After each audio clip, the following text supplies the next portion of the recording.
Hey Baltimore, this is Wesley Dawson, Community Engagement Manager for MONSE, back again for episode 21 of MONSE Chronicles, where we have real conversations just like the ones that you would have at home with your friends, your family, and your neighbors around the Baltimore's Comprehensive Violence Prevention Plan. And today we are continuing that conversation around Pillar 1.3 of the Comprehensive Violence Prevention Plan around youth justice. And we are joined by a very special guest today, Ms. Jan Peters. She serves as the Executive Director for BTST Cares and with B Theory as well. And I'm excited to have this conversation with you. I'm excited as well. Welcome. Thank you. Thank you so much. Absolutely. So let's get started. First off, thanks for being here. And can you introduce yourself and fill Baltimore in on what it is that you do at the organization and how you came to be in this space? Okay, so my name is Jan Desper Peters, and as you said, I'm the Executive Director of BTST Cares and B Theory, both nonprofit organizations. I came to BTST Cares in 2019. But prior to that, I had served as executive director of about 7 or 8 nonprofit organizations in the region, and specifically had served the longest at Black Mental Health Alliance, which is an organization in Baltimore.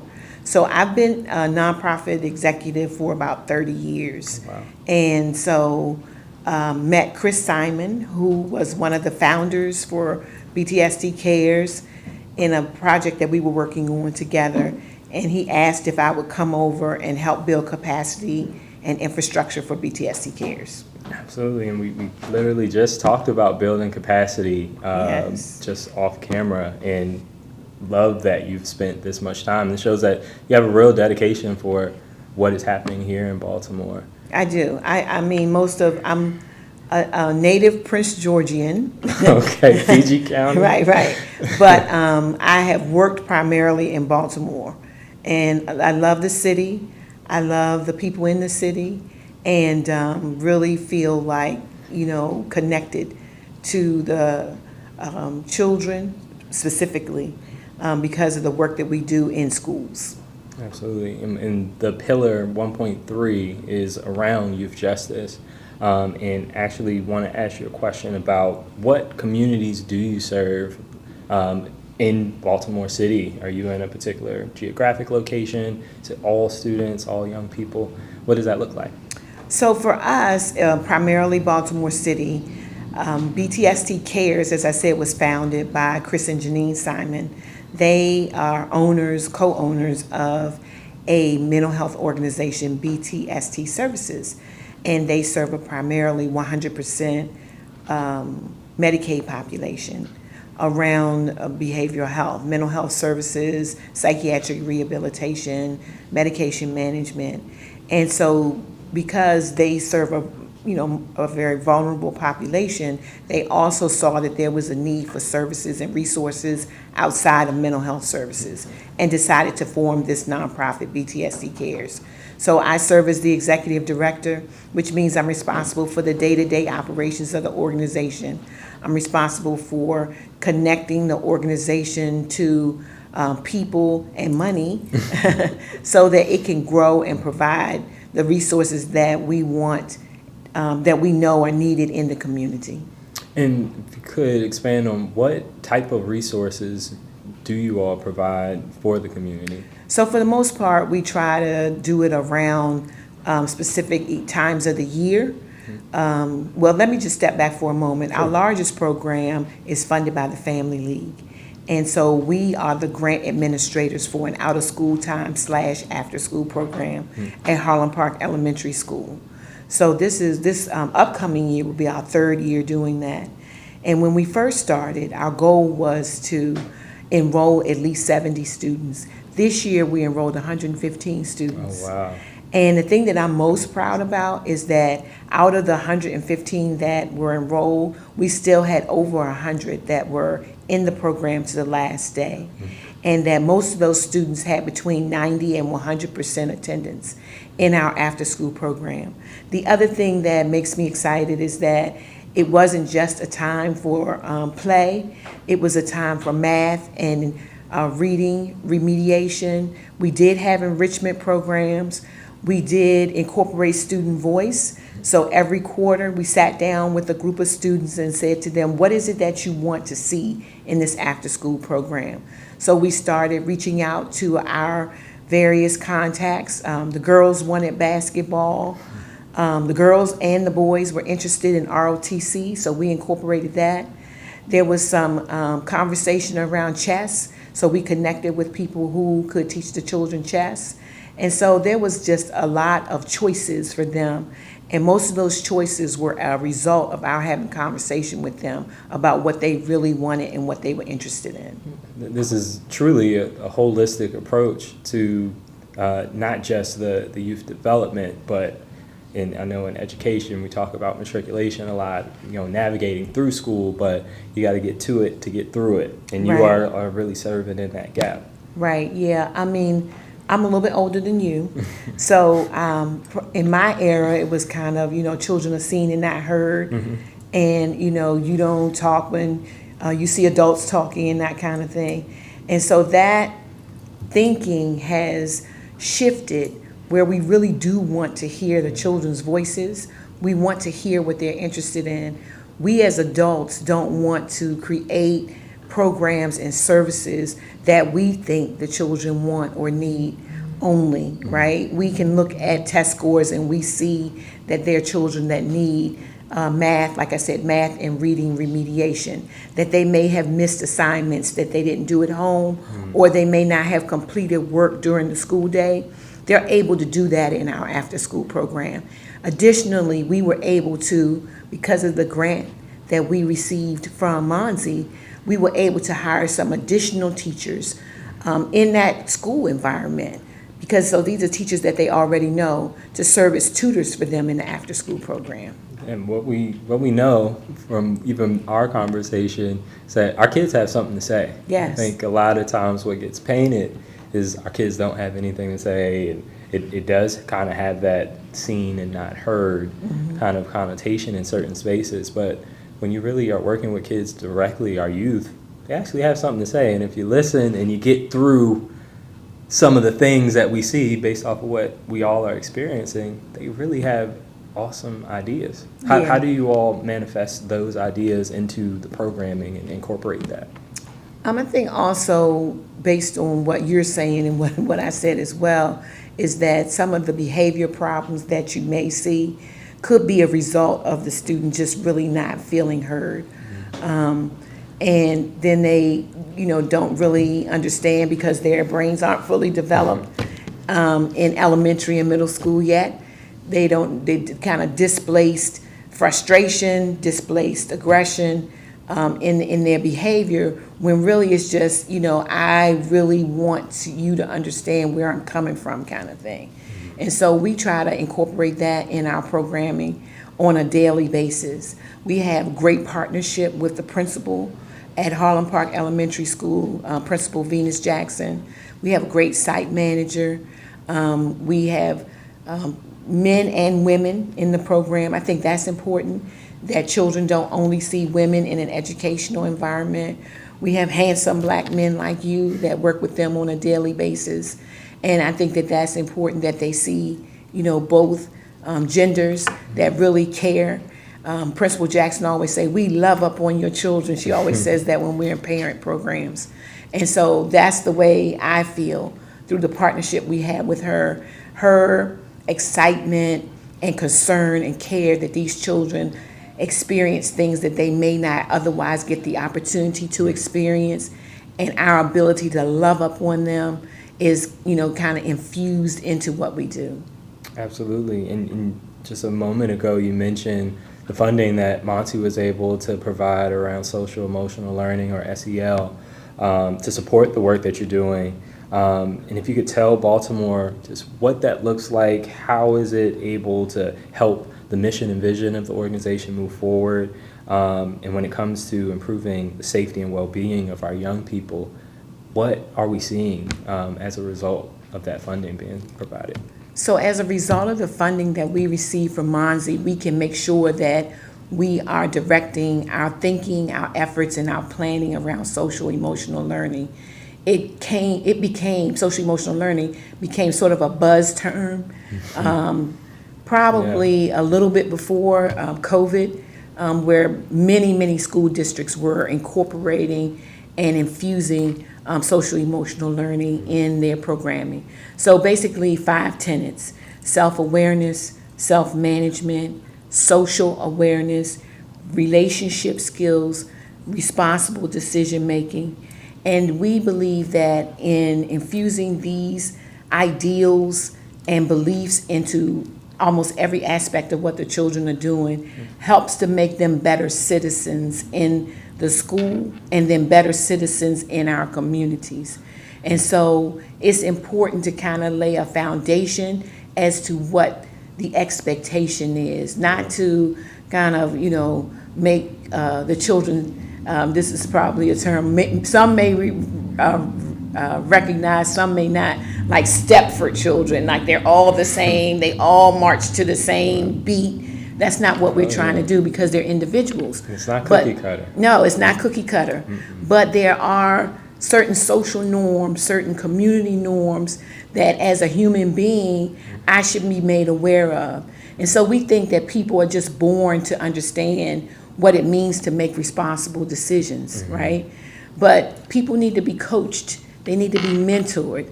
They need to be given information on what does it mean to make a responsible decision. Like, how do we even do that? And then if you have choices, right, and you kind of outline, am I going to make choice A or choice B? And you start out with, well, what are the pros and cons to making choice A and choice B? Then that really helps us to not only have them just do an activity because it's something that we created for them to do in after school, but our goal really is for them to take these tenets from social emotional learning that they've learned through our program and apply them outside of the school too. Apply them in their household with their brothers and sisters and their moms and dads. Apply them in the community when they're, maybe having a disagreement with somebody, thinking through, the skills that we've taught them so that they're able to then apply them. So it's learning it, but it also is applying what you've learned. Absolutely, those life skills, those fundamental Yes. life skills that sometimes we take for granted. We do take for granted. Until we're exposed to it. Right. I think that's a big piece of the conversation, is making sure that we're exposing our young people to maybe something that they're not seeing at home, that they can take that with them well after they've engaged with someone like you and the staff there. Yeah. So we're really excited about that. We also had the opportunity from another funding source to have what we called a parent boot camp. So we were able to then work with parents also and help them understand what social emotional learning was, so that they can replicate what the students are learning in school in the home. So it's not just the teacher kind of or the after school instructional aid showing and it's displaying what social emotional learning is. We also engage with parents so they could get the tenets as well. Okay. And we know how important it is to have the family structure involved in the raising of the village that we have for our young people. So that is great. And I also want to make sure for the folks who are viewing, although this is previously recorded, do want you all to be able to drop your questions or your comments for Ms. Peters here with us at MONSE, either through our DM or in the comment section.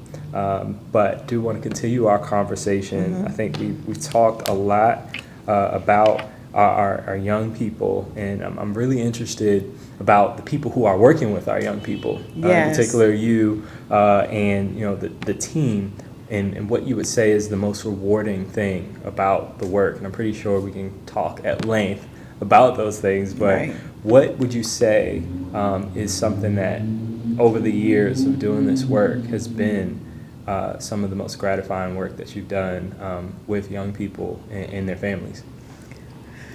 I think some of the most gratifying moments is the opportunities I've had to work with like-minded organizations and leaders who have, the similar or even greater depth of care for our community, that regardless of what the statistics and the news say about Baltimore, there's still this sense of hope that it can be the best, that, the best city, we can still create environments where we can raise healthy children to be productive citizens. Like I think in Baltimore, we still have not lost all sense of hope as it relates to our children.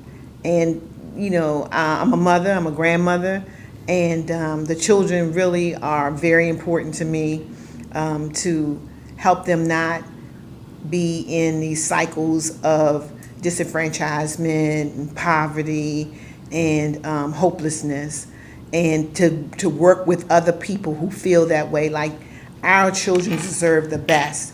They don't deserve less than. We shouldn't continue to speak of them as though they're, marginalized, but that we're going to do all that we can to make sure they have various experiences, various opportunities, regardless of, how their parents grew up, how their grandparents grew up, or even how they're growing up now. We're going to show them that there's a different path. And once the young people get through the program, although this is after school programming, how are you seeing behaviors change after young people are no longer coming to you all for programming, but they've graduated, for lack of better words? Like, how do you all continue to stay connected with them and their families? Well, through our Family League grant, we are expected to have what's called a quality improvement team. So on the quality improvement team, of course, I'm the grant administrator.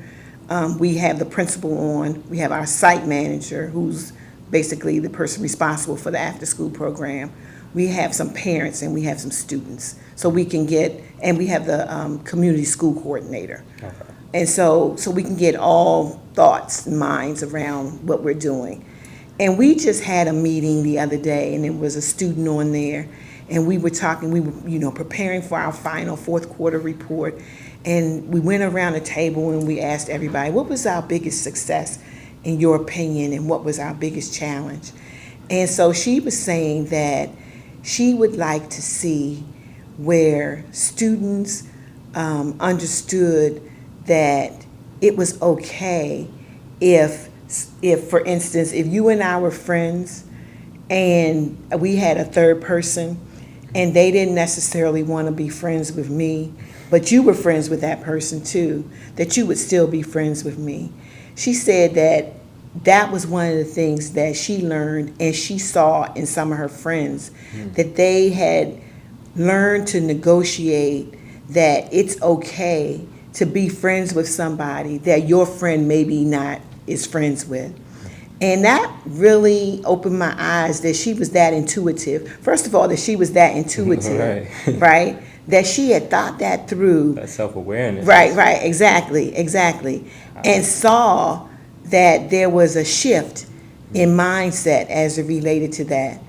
That's very important. So it just really goes back to, we are in a space where we want children to learn life lessons, skill sets that they not only use in the school environment, but they can take home, they can take to the community, and as they matriculate through school, they can take those life lessons and the things that they've learned in our program with them. Absolutely, and I think it's perfect time right now to kind of shift into, like, what do you want Baltimore to know from leaving this conversation, getting a snapshot of the work that you all are doing, the intensive work, hands-on, the hard work that we do. We do a lot of hard work, but the hard work is where it starts. How can people still be connected with the work? How can they get involved? How can they find you all? Can you share that with us? Absolutely. So I think one of the ways that people can be involved in our program is, first of all, if you have resources, financial resources and you'd like to donate to BTST Cares or B Theory, we would greatly take your donations. We also would like to hope that there are people, we talked earlier, right, about not just a nonprofit, but community-based organizations that may not have 501c3 status, but they've been doing the work, right? And so there are a lot of people in our community who are doing the work who may be able to share some programming with our children. You may be a basketball coach. One of the things the children told us was that they wanted to do a sport next year that they didn't customarily do, right? And one of the ones that they talked about was lacrosse. And so you might be a star lacrosse player from college or high school, and you're like, I don't have an organization, but you could come into our school and you could show our young people the basic skills that you need or the basic rules around playing lacrosse. You may be a great chess player.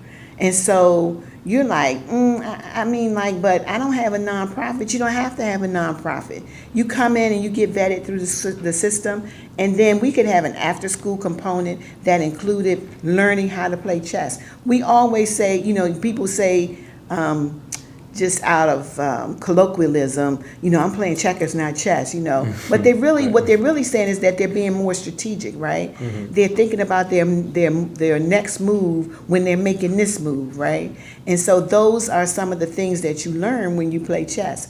So my last thoughts, I guess, is that try to think of outside of the box when you're thinking about helping organizations like mine. Yes, we love your money, but everybody, I think, has a gift. And so how do you use your gift to make this world, this community, this Baltimore better for our children? Yeah, I hear a lot from a community member that I'm thinking of now, Uncle T. He always says, how does a young person spell love? And it's Time. It's the time that you spend. Exactly. It's the time that you spend. So This has been a great time spent with you as well. I do want to make sure that folks are able to connect with you. What is your website, right. Any social medias? How can folks still stay connected? Yeah, so we on Facebook and Instagram at BTST Cares.